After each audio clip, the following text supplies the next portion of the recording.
ভাগফল আর ভাগশেষ বার করার একটা নতুন একটা টেকনিক শেখায় কি, 10 দিয়ে কোনো একটা সংখ্যা, 100 দিয়ে, 1000 দিয়ে, যাই দিয়ে ভাগ করব, আমি ভাগ না করে দেখে দেখে বলে দিতে পারবো যে ভাগফল কত হবে আর ভাগশেষ কত হবে। এইখানে 12কে ভাগ করছি 10 দিয়ে, কিচ্ছু নয়, কি করব, একের পর কটা শূন্য আছে, একটা, তো তো জাস্ট এই যে একটা এদিক থেকে একটা সংখ্যাকে ছেড়ে দেবো, তাহলে এইটা আমার কত হয়ে যাবে, দুইটাই হয়ে যাবে আমার কত, ভাগশেষ। ভাগশেষ কত হবে, 2। ভাগশেষ কত হবে, 2। আর ভাগফলটা কি করব, ভাগফলটা একের পর এখানে শূন্য বসিয়ে দেবো, তাহলে এটা হয়ে যাবে ভাগফল। ভাগফল কত হবে, প্রথম যেটা আছে সেটাই হয়ে যাবে আমার ভাগফল। এবার আসি দ্বিতীয় নম্বরে।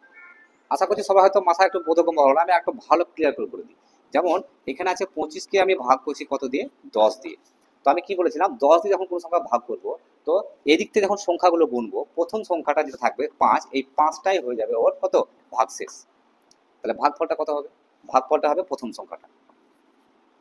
আশা করছি বোঝা গেছে। এবার 100 দিয়ে দেখি, 100 হচ্ছে এখানে একের পর কটা শূন্য আছে, দুটো, তো শেষ দুটো সংখ্যা ওর হয়ে যাবে কি, ভাগশেষ। তাহলে এখানে কত হয়ে গেল, 22 হয়ে গেল ভাগশেষ। আর ভাগফল কত, 1।